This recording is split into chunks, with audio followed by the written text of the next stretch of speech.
Hola, everyone. Welcome to Open. I'm Rhina Valentin, your host, Café con Leche, every Friday. Here's what's coming up in today's show.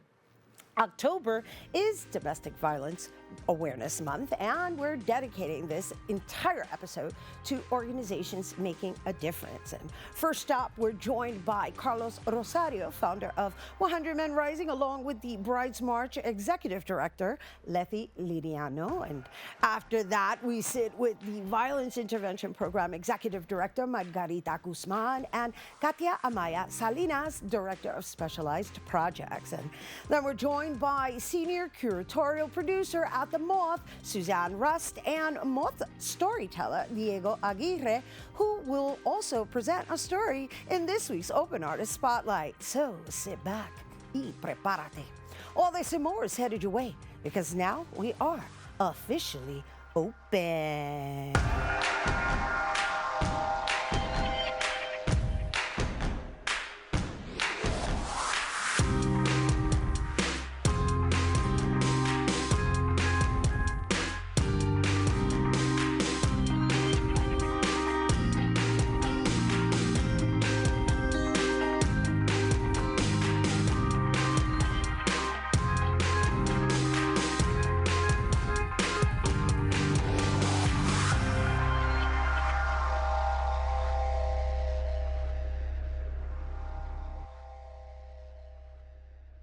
Hey everyone, welcome to Open. I'm Rhina Valentin, your host of Café con Leche for the next hour, coming to you from BronxNet Studios, inviting you to get social with us online and follow us on Instagram at BronxNet TV or like us on Facebook at Open BronxNet Television. And of course, while you're there, don't forget, follow moi on Twitter, FB, Instagram, Insta Stories, and LinkedIn at Rhina Valentin. All right, guys, October is Domestic Violence Awareness Month. And as many of you may know or may not even know, I myself am a domestic violence survivor. And so today, we're dedicating this entire episode to raising consciousness. In the United States, domestic violence remains a critical issue. And in 2025, approximately 10 million people are affected annually, with 24 individuals victimized by intimate partners every minute. Gender disparities are evident as 1 in 4 women and 1 in 9 men experience severe violence. Non-gender conforming individuals also face significant risk, with a study showing that approximately 47% of transgender individuals experience intimate partner violence in their lifetime. These statistics highlight the significant prevalence and impact of domestic violence across genders in the United States. Now, for 25 years, 100 Men Rising and the Brides March have been raising awareness of the impact and insidious nature of domestic violence. And here to talk about the history and the solidarity behind both movements to address and end domestic violence in all its forms, we welcome founder of 100 Men Rising, Carlos Rosario, and Executive Director of Brides March, Lethy Liriano. Hello and welcome. Blessings, blessings. Thank you. Yes. Blessings to us all, and I'm so excited to really just dive into this conversation. But, you know, Carlos, I want to start with you. Even though the Brides March is a pretty, very well-known organization that I've even participated in annually. I want to start with you because there's something about now seeing men coming into the forefront, really being visible in this discussion. So give us a little background on 100 Men Rising. I know you also work with Safe Horizons, so feel free to share that aspect of it as well. But I'm very curious to know why you've taken on this role and this leadership in founding this organization. Well, thank you for having us on the show. I started marching in 2003 as a high school student and have been marching ever since. And a little bit about the timeline of the march. In 2020, marching alongside my mom and Esperanza Martel, she asked, you've come every year since you were in high school, where are the men? Bring 100 men to this march, go to the organizer, go up to her and let her know how you're gonna do it, ask her what kind of support you need. And from there, we continue growing it, giving it life, and calling men into the march. That's the first mission, is to bring 100 men there and present. That's beautiful. And so in that activation, what are you learning from the men? Because they often get left out of the conversation. Yeah, we're seeing more men being called into spaces to be vulnerable. There's still a lot of work to be done to really get men to doing the work themselves, but there are a lot of spaces now being opened up. The Brides March has definitely, over the years, have created the safety for men that have committed harm and have been to harm to share and come together. Yeah, and so I know you're also officially a board member of this new founded corporation, non-for-profit, thanks to you, Lethy. So, Lethy, you're really personally attached to this movement, and if you don't mind sharing the backstory of Gladys Ricard and your relationship to her as her niece and your experience with it. Yes, I'll share that. I was a witness to a violent crime, which was the death of Gladys Ricard, my aunt. On her wedding day, after leaving an abusive relationship, she found a new partner. The day she was marrying him, her ex-partner, still, who had been stalking and abusing her, unbeknownst to my family, in certain ways, just highlighting the silence that sometimes doesn't set you up to ever expect something like that can happen on such a joyous day, potentially, right? So I was a bridesmaid, and her ex showed up. And I think the craziest part and impactful part that keeps me doing this work to prevent this from happening to others is this is a man that we knew, that was with a person that I loved in my life, that was at Christmas dinners, that knew my grandmother. So just knowing there are people in society that can show up that way, almost as a family member, and then suddenly and then flip. Yeah, we really dig into that part of who are these people, what, this is over time, but yes, I experienced a traumatic homicide related to domestic violence. I think that's one of the worst manifestations of gender violence is she's not here anymore. There aren't any more supports that can help her. So we now in the work, we've done many things, including one of your guests, VIP, is one of the founding organizations of the Brides March, and we've learned a lot from people that are doing direct service with survivors that are in relationships. And we get to zoom out a little because we don't provide direct services. We have gotten to work with men in a different way that it might not be safe at a shelter for men to be present in the conversation, the same way that Brides March has been able to bring in brothers and fathers who've lost daughters and sisters and now care about how men show up in a violent way and how they can interrupt that. And Carlos has really been someone that's helped us to lean into that conversation. So he and I are still sort of in conversation of what it would mean to what it's going to look like, what this new chapter is going to look like, yes. Right? Because, again, I myself have participated in the Brides March, so I understand the power in unifying and marching and everybody dressing in white and dressing and grieving, grieving lives that have been lost, kind of just that focus area of how serious and prevalent that level of violence is in all of our communities, and that's what kids think is okay, sort of, and the 4 years for Diddy or Epstein, that survivors don't feel courageous to report things because the system is still not being able to properly address people that behave that way, to keep them, either restore them or work them, but not return them without that process taking place. And taking account responsibility for their actions, and sometimes it doesn't even show, right? Because we're going to have a conversation later about the impacts of domestic violence emotionally, physically. I mean, physically is visible, emotionally, psychologically, financially. I mean, it comes in so many forms. Absolutely. And that's where we need to keep having these conversations so that there's this understanding that sometimes it isn't visible.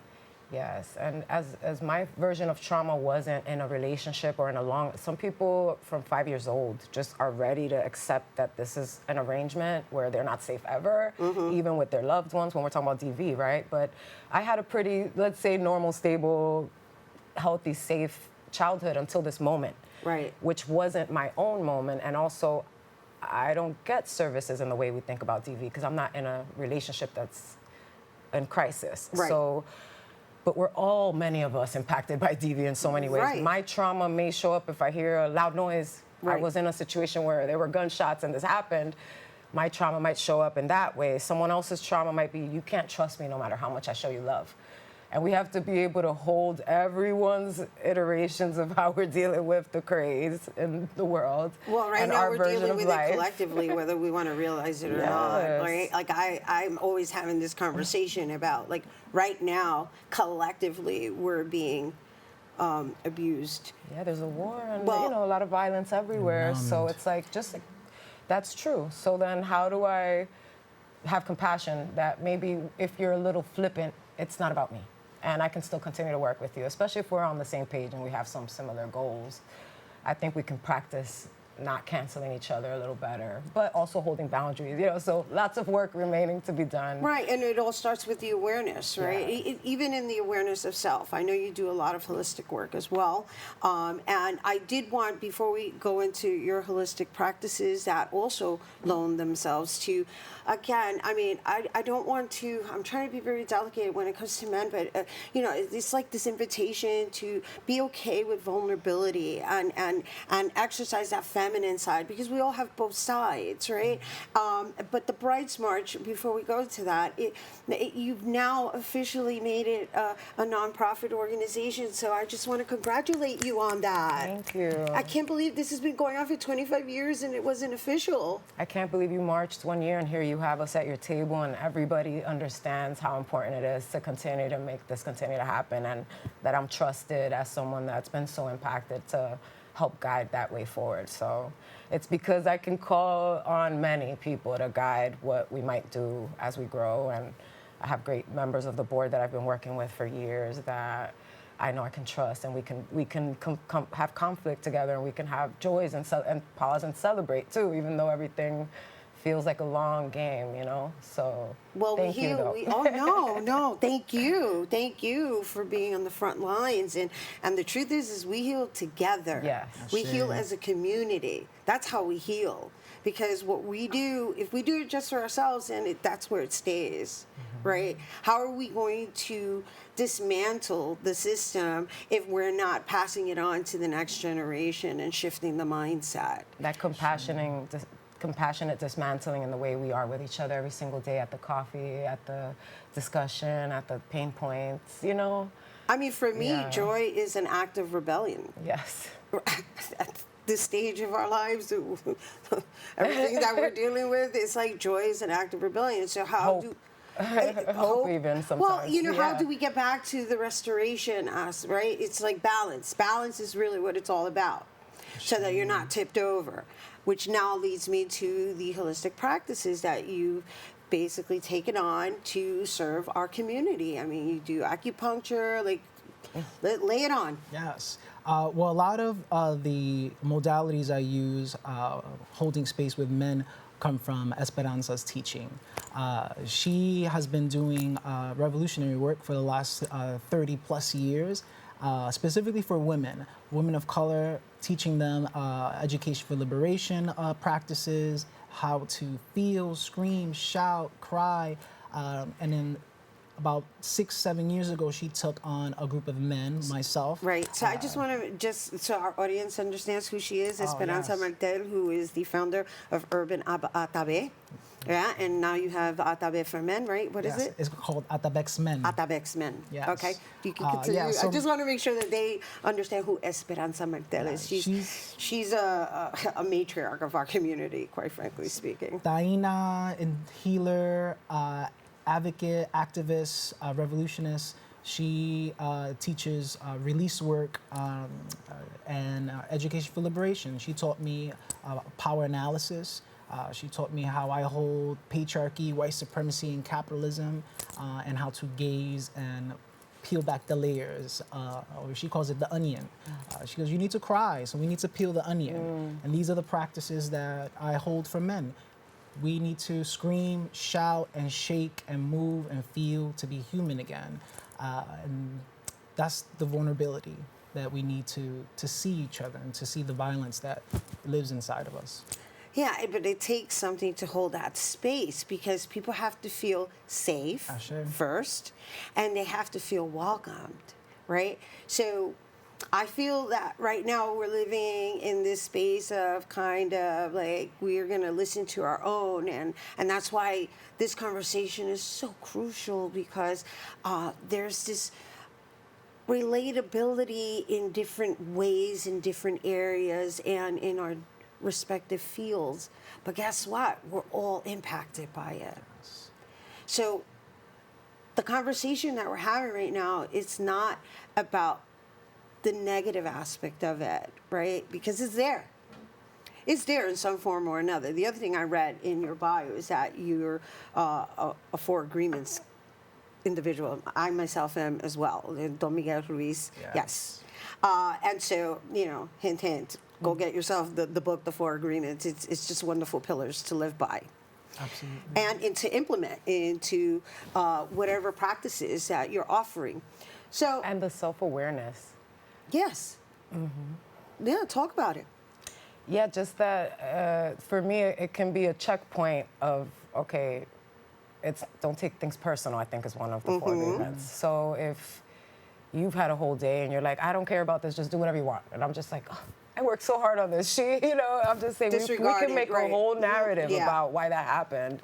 But if you just remember not to take it personal, it gives you grace. It gives me grace too to not think about that, negatively and stuff. So yeah, just leaning into it. It helps you facilitate and lead, and it helps you take a step back and do less and sort of self-care in a way of dealing with your own plate of, because everything, power and control, tries to take you outside of your center and yourself. So anytime you're still and reconnecting there, you're winning. As you say, joy is almost revolution, and I forget how you put it. I said it's an act of rebellion. Act of rebellion. Yes. In the world we're living in right now, it's like, what? Yes. ¿Cómo tú vas a ser happy? You know what I mean? And even in the conversation we're having right now, right? It's like we can either take it into that, dire, severity, or we can use it as a tool to enlighten, which is the conversation we're That's how we having end right our now. circles with joy, dancing, possibility, laughter. That's what's going to move us forward, is to smile and to remember we get to hold that. And so what do we have forward to looking forward to this partnership and this alliance and the next iteration of the Brides March? Yes. We don't want to make the Northeast jealous because we know the wind chill is rising, lowering. And we are very grateful to take part in Brides Marches taking place in the Dominican Republic next month. Ah, very nice. Yes, this is work that has been done by Dominican organizers for 15 plus years.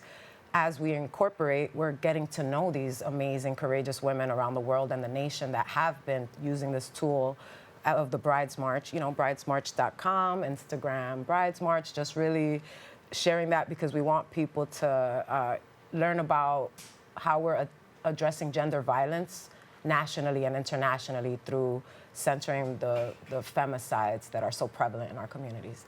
Unfortunately, I will always have a new case to reference as we talk about, and we said we'll march until there aren't any more cases we can talk about that are recent.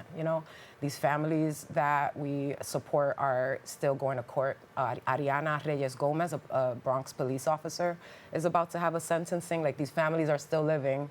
Media and the press has helped us a lot to maintain that attention and even name this prevalence of this type of crime domestic violence, right? Because this has been narrative change work that we've been doing to highlight what's causing these random deaths of women that are in their 30s and thriving. And so going to the Dominican Republic is another development of partnerships and relationships with folks that are in the same denouncing and prevention space of these things occurring, and especially in the Dominican Republic and Latin America, we understand that their journey of women's empowerment is not even as far as where we are. Right. Even what we're protecting today, that's 10 years.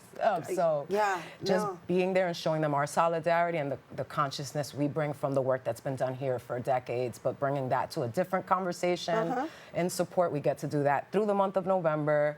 You know, November 8th, there's a march in La Romana where we're both going to be. And the last one out of all the marches is hosted by La UAS, which is one of the premier, institutions, educational institutions, universities in Santo Domingo. So if you go to bridesmarch.com, you can come with us. It's an all-inclusive opportunity to even get in touch. You know, ending Hispanic Heritage Month.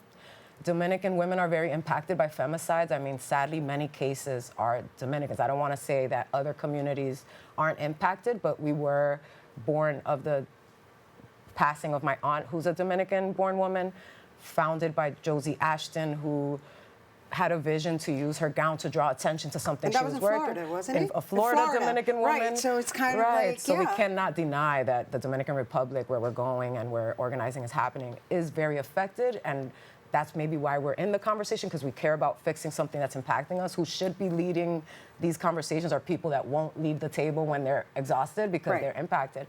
But also it's a place of joy. It's a place of rooting ourselves, of healing. And me and Carlos don't want to get overwhelmed with the traumas and, like you said, the conversation. We need to have moments of pause and joy, and the trip to the Dominican Republic will also have elements of that. You know, please visit Brides March to come with us if you can. Wonderful. I love it. I love the expansion, and I love the intentionality behind the expansion, right? Because you're going to an island, so now you have nature also to commune with.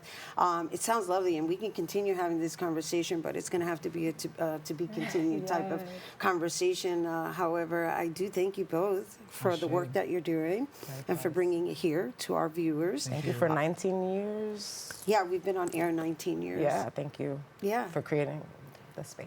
Thank you. Thank you for the acknowledgement.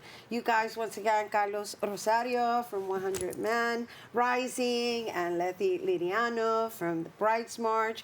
As you were listening, the Brides March is extending into a national market. So if you're interested in participating in the Dominican Republic trip, you can visit bridesmarch.com. And for 100 Men Rising, you can visit 100menrising.com. And of course, you can follow them both on Instagram at Brides March and or at 100 Men Rising. All right, don't go anywhere. There's more open when we return.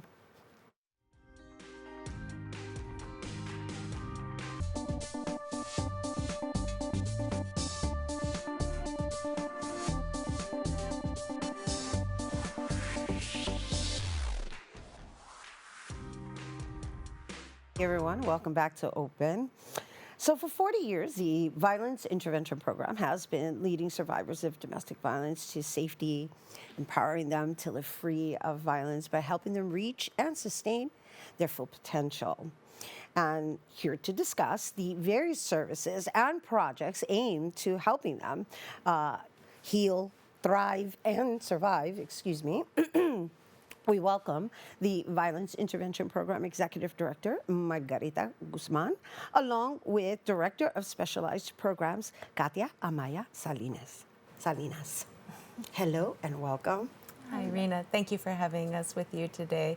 We're big fans of yours. You're kind of a star in our office. You know that? I appreciate that. Thank you. Thank you for having us. And thank you. It's so nice to have you in person, Margarita. I think the first time I featured you, it was during the pandemic. That's right. That's right. Right? Mm-hmm. And you had just taken the seat, right? That's true. That's true. I've been in my role now for 7 years, but I was only 1 year in before the pandemic struck. So, you know. Congratulations on the incredible job you've been doing thus far. I mean, I had the privilege of attending the gala. That was a huge hit. Thank you. Okay, from your host to your featured speakers. I mean, you had it was a star-studded event. You had Gina Brion. That's right. And then you also had Liza Colon Zayas as your speaker. And then, of course, you had your wonderful program that was serving everybody food. But before we get into all of that, right, that was kind of like a setup to how you've evolved and how you've been able to not only take the organization from this healing center, but now building businesses behind it. Just share a little bit about yourself, the background. I know we could talk about policies too, because you're a lawyer. Thank you. But yeah, just the whole evolution since you've taken office as executive director. Thank you. Well, I will say that I had a crush on this organization for many years before I came to work here. I'm a survivor of intimate partner violence in a queer relationship, and it was hard for me to identify that as domestic violence for many years. Once I finally did and was able to break free, I needed some time to heal before I could do this work.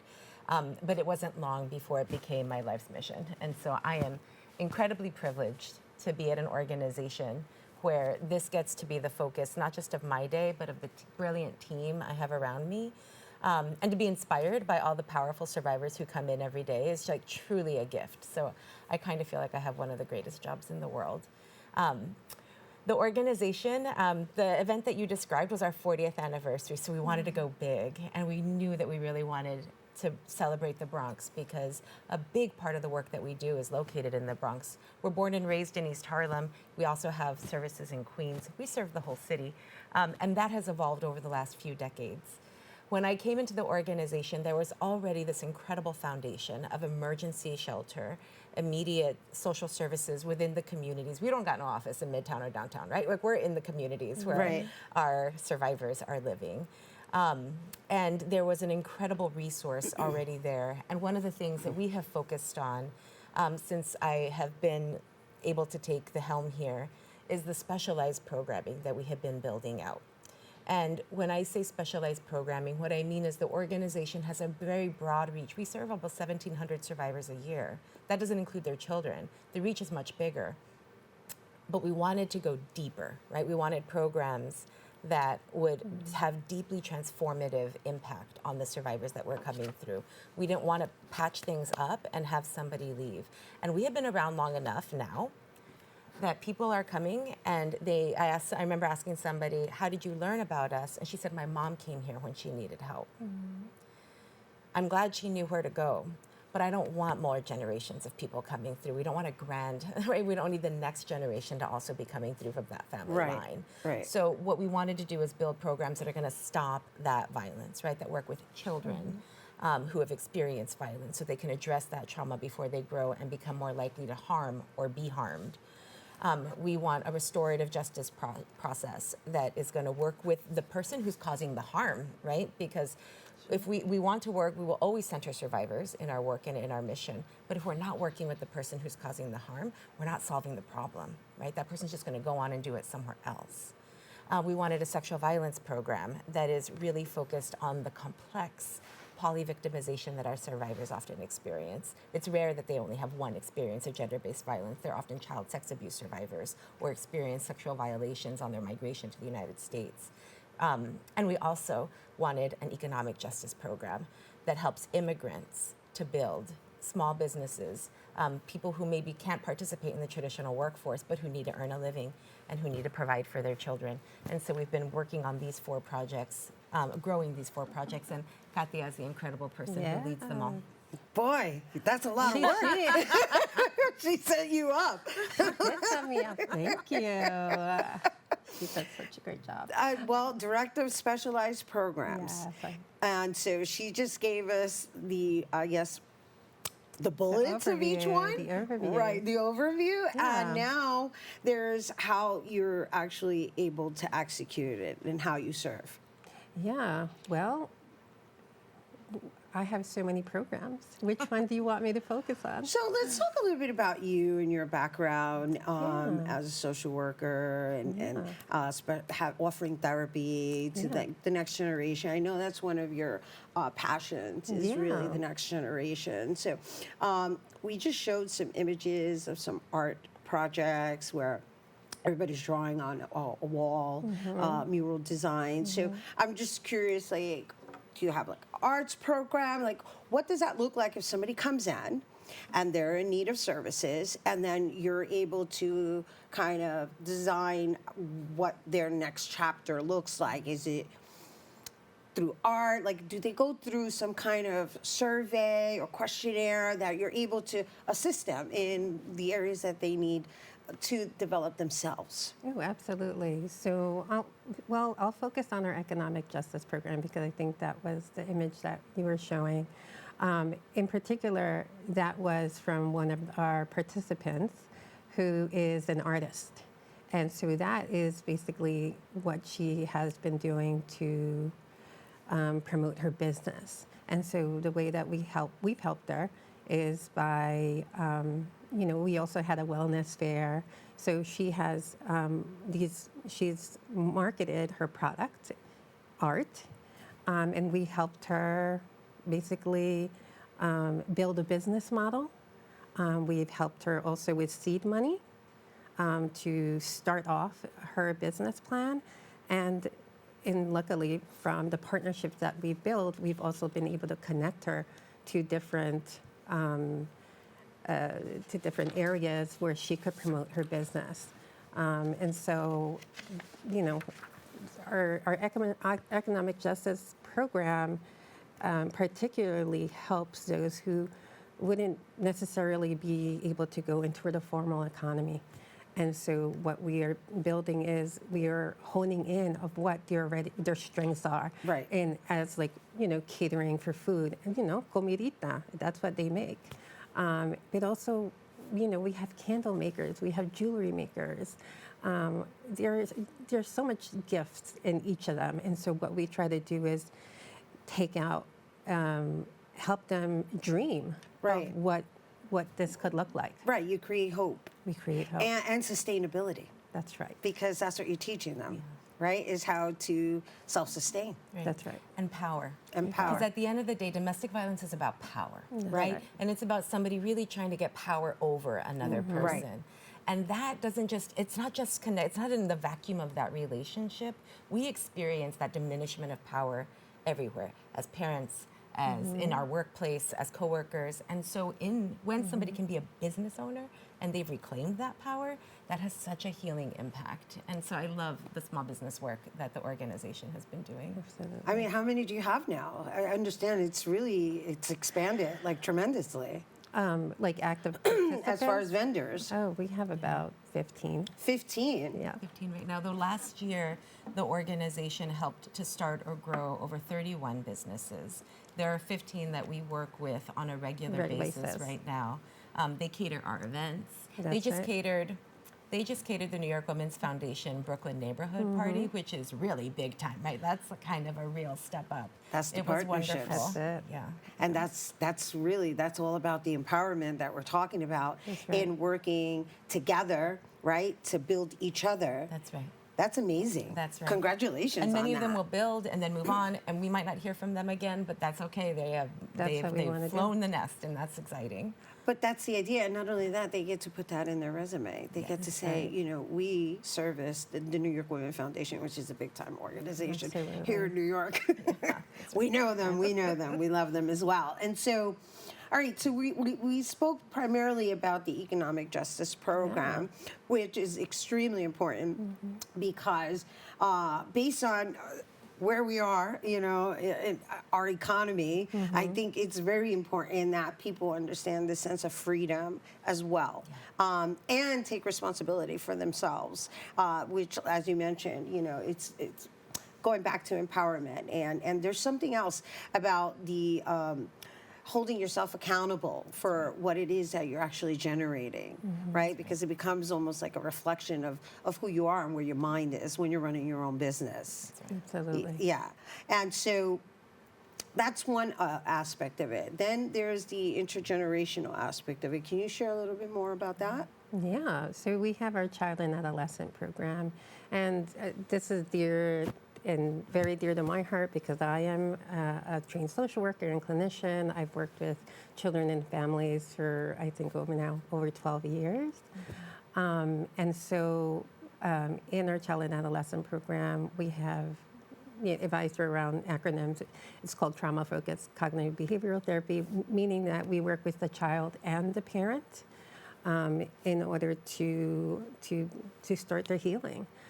So going through what the specific trauma is, and also building language around healing for both the parent and the child.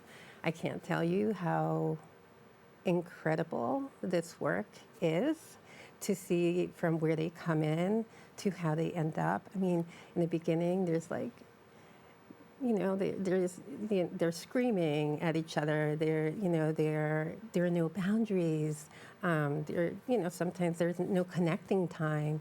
And so what happens in the course of their healing is to me, it's a testament to the resilience of each of them from wanting to be together and to really build relationship, like rebuilding. Right.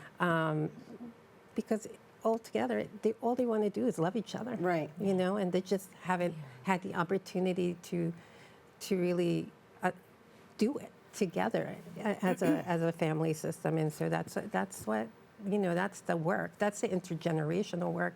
It's starting where the child is. And getting the parent there, because so much of the time they've also experienced their own trauma. Right. Right. And so that's where we also have, their parenting sessions, or their sessions with them together. So all together, you have this continuum where they're also able to fill their cup and also be able to understand, oh, this is coming from the things I've lived through. Right. And so that just is so powerful in their trajectory of healing. It's so important. It's so important. It's important work. Yes, and I acknowledge you for being so passionate about it, because you said something that right away made me write a note, and that is the disregard for language. That's right. That's right. Because language, in essence, is how we declare our future. That's right. That's And- right. Right. Yeah. Yes. Yeah, I'm feeling that. Yeah. Yes. And on that note of, just being mindful, right? Which is really, in essence, what you're talking That's about, right. is mindfulness, which we need a lot more of. That's right. In general, just as a society. It's important to condition the next generation That's to right. be conscious of it. That's right. Right? And that can only happen if they're in a safe space of understanding, like, this is the impact, it's beautiful that you're already teaching them at a young age. Absolutely.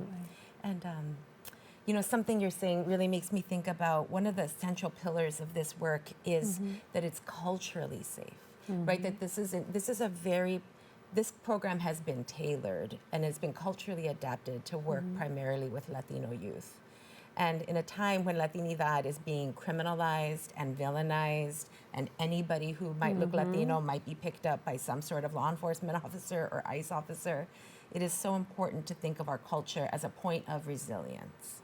And while it is so important to break down the problematic parts of our culture that really perpetuate machismo and problematic gender roles, we're also not going to get far if we tell people that their culture is bad. My culture isn't bad. Right. My culture can be part of how I'm powerful as a woman, as a queer woman, as a survivor, and I want that. And so bringing something like that to our communities, to their identities, is something that we know is having a huge impact on the young people, on the parents, and it's part of how we heal as a community, not just one-on-one or one family at a time.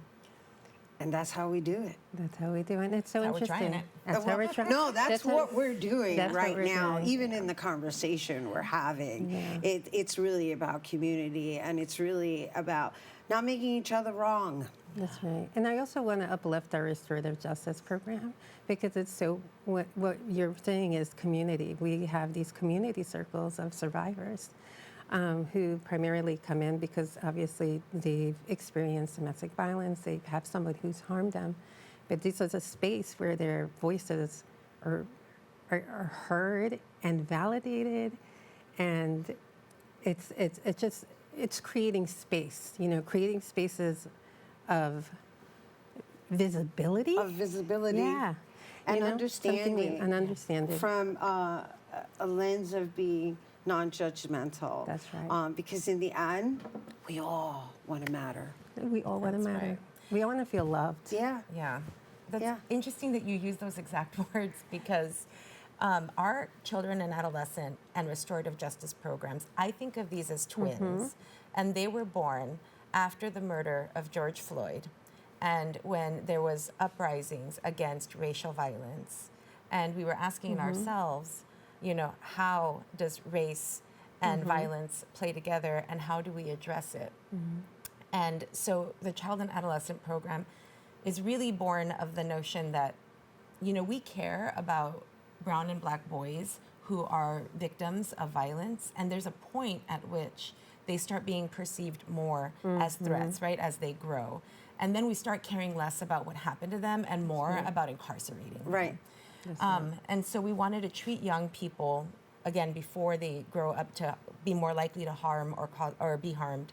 But we also wanted a program that said, and we don't throw people away, right? That's Like right. we want to address this and within parameters, and somebody has to want to change to be a Right. part of that program. Accountability is its focal point, its anchor. But it was really meant because we all matter. Right. Because Black lives matter. Right. And because how can we make sure that we're having both anti-racist programs and feminist programs coexisting? And it meant developing something that was non-carceral and something that focused on children. Wow. And, you know, that's a wonderful note to end on because, bueno, all I can say to my viewers is like, you heard it from the lawyer and you heard it from the social worker, right? I'm saying, Yeah. because Yeah. after all is said and done, it's this normalizing of this is what's expected that we're working against. Like, as individuals, as a community, right? Based on what you just shared with the brown and the black, right. you know, young men or individuals for that matter. That's right. Somehow it's been normalized to expect certain things that are not necessarily in society's favor. Yeah. And that's where I'm going to leave it. And that's the conversation we're having because, you know what, it doesn't have to be like that. That's right. And It doesn't. And thank you for providing a consciously designed space and place that people can turn to in need of redesigning their life. Thank That's right. you. Thank you. Thank you. Thank you for giving us an opportunity to share the work and for holding it down for our communities for so long. You've amplified so many voices that might not have had this opportunity otherwise. So I just really feel grateful to you. Thank you for being a partner to us. Thank you. Deeply received. Absolutely. Thank Rhina, you. thank you for uplifting us, and thank you for acknowledging us. Brava. We're in it together. Literally and figuratively, because, well, once again, everybody, we have Margarita Guzman, Violence Intervention Program Executive Director, and Katia Amaya-Salinas, Director of Specialized Programs at VIP, Violence Intervention Program. And if you're interested in learning more about VIP, you can visit vipmujeres.org. And if you or someone you know is in need of immediate help, please call their bilingual helpline at 1-800-664-5880. And now our relationship is that we're also going to invite you to join us on Monday, October 27th, from 6 to 8 p.m. for the interactive theatrical presentation of Sticky Notes No Longer Hurt Me, created and written by yours truly, that addresses the impact words can have on a person psychologically, emotionally, and spiritually. Because domestic violence, it looks different for everybody. So once again, Sticky Notes No Longer Hurt Me is taking place on Monday, October 27th from 6 to 8 p.m. at El Barrio Art Space, which is located at 215 East 99th Street. And to register, you can visit eventbrite.com/Sticky Notes No Longer Hurt Me. Hope to see you there. And stay tuned. There's more open when we return.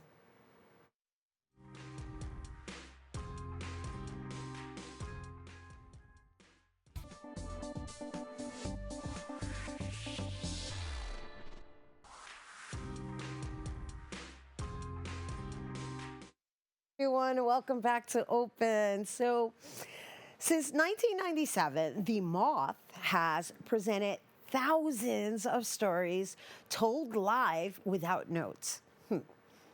Yeah, these true stories and unexpected journeys are a unique blend of documentary and theater, offering an intimate and enlightening experience. And so our next guests are here to share more about the Moth, the acclaimed nonprofit dedicated to the art and craft of storytelling. So we're going to get into it more once I introduce you to the Senior Curatorial producer at the Moth and host of the Peabody Award-winning radio program, the Moth Radio Hour. Suzanne Rust is with us, along with Moth storyteller and Marine Corps veteran, Diego Aguirre. Hello and welcome. Hello, thank you for having us. Thanks for having us. I am a fan of the Moth. Good. Yes. Because you got lots of stories. I'm coming for you. Oh gosh, you're coming for me. That's right, because you're the one who likes to go on treasure hunts. Exactly. Exactly. That's our language. Yeah. It is. So, welcome, and I am so excited to have this conversation because while we've dedicated the entire episode to domestic violence awareness, and while we're not specifically talking about that aspect of PTSD, it's still in the realm of mental wellness, Yes. which is the way we're going to conclude today's segment, discussing not only what the Moth offers as a service to assisting people with releasing through language and expression, but also what you've had to endure in your life. But before we go into your story, I would like us to talk a little bit about all the different programs that the Moth offers. And Sure. Yeah. You know, we've been around, as we said, we've been around for almost 3 decades, celebrating the diversity and commonality of the human experience through storytelling.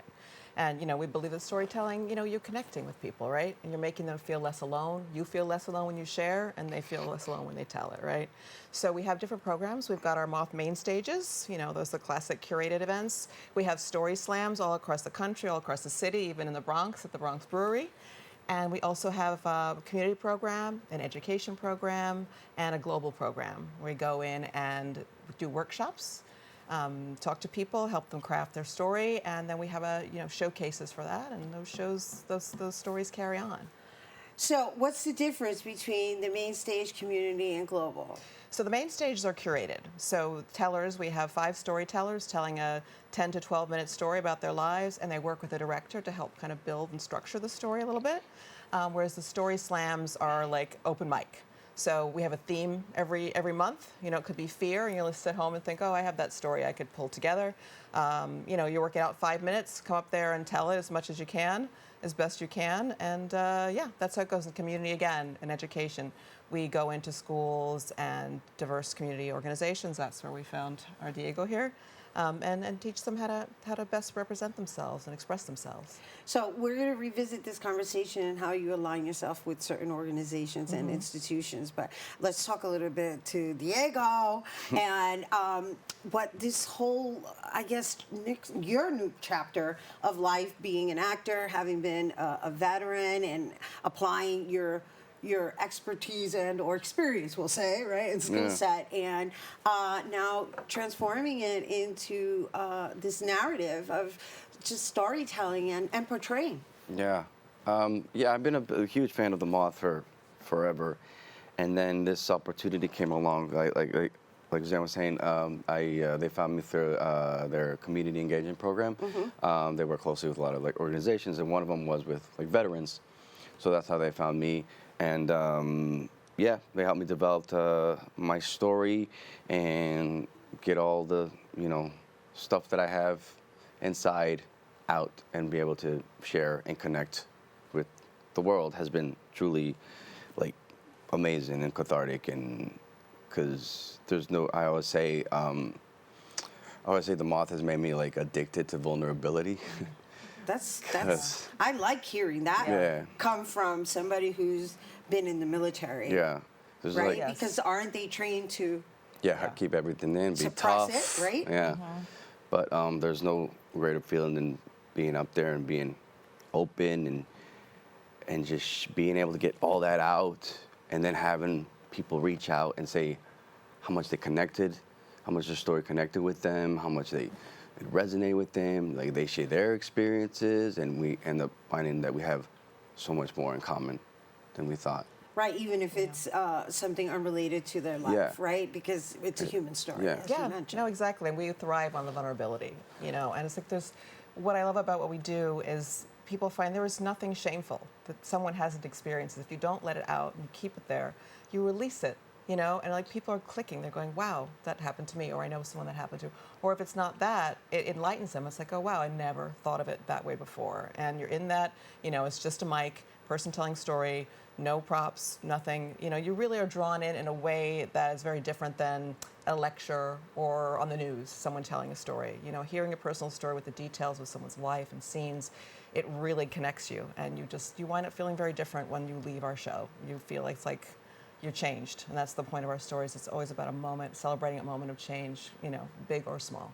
And then it's also presented through podcasts, so it's an experience that you can just listen to as well. Exactly, radio hour and podcast we have, yes. Yeah, which it makes a difference, right? Because, I'm going to say that it must be a little nerve-wracking to just be completely vulnerable in front of thousands of people that you don't know. Very, very nerve-wracking. Yeah, the only, what saves me is that it's really dark. Usually I can't see anybody. But yeah, it's nerve-wracking, and then it's satisfying. But yes, so you're right. So that's the radio helps a lot listening to it. That's how I fell in love with it through the radio show. And so, on that note, can you share, is there a particular format that you've learned through the Moth in being able to just speak freely? Yeah, so I love the Moth's format. I've learned so much, and I use it for a lot of things. Like anytime I need to speak publicly or anything. So they have this very Moth formula. It starts with it's the moment before, how you used to be, how you were before the story, the inciting incidents, what happened to move the story forward, the stakes, and then there's the moment of change or moment of choice that changes you and how you are now in relation to how you began. So that whole hero's journey kind of thing. Exactly. That's yeah. And we're going to get a taste of that after this. Yes. A small little taste. Try to wrap it up with enough interest and coming to see the rest. And and you're also honoring Veterans Day, which is right around the corner as well. Yeah. Right. So we're very grateful to you for offering us Of course. Thank you a for little listening. taste. Yeah. Are there any last words before we No, send it really, off to Diego? Yeah, we're really excited about our show tonight at the Museo del Barrio. We hope everyone can come down and check us out. And if you can't, just go to our website, moth.org, and find out other shows. You can find about our slams, and you can listen to all of our stories. So do you have the main stage regularly? Or Yes. Yes, we do. We have them all across the country, all across the world, also with our global program. So we're all over the place and just sharing stories and helping people connect and feel better about themselves and understanding the world more. I'm a fan of the Moth, so I'm really excited. Thank you. I'm excited to share this with our audience, and we're grateful to you for making the too. time to come Thank and be you. here and express and explain it in more detail, because it is its own thing. It's like its Yes, own a little culture. special sauce. Yeah, I love it. It's special. I like that. I like that. Oh my gosh! Once again, Suzanne Russ from the Moth. We're not going to say the whole long title. Senior Curator's Curatorial. fine. Curator's good. And Diego Aguirre, who's a storyteller, and Diego's actually going to share a piece of his story when we come back from the break. But for more information about the Moth's upcoming New York show that's happening tonight, you can go to the moth.org, or you can follow them on Instagram at Moth Stories. All right, stay tuned. Diego's going to present for us, I should say, when we return.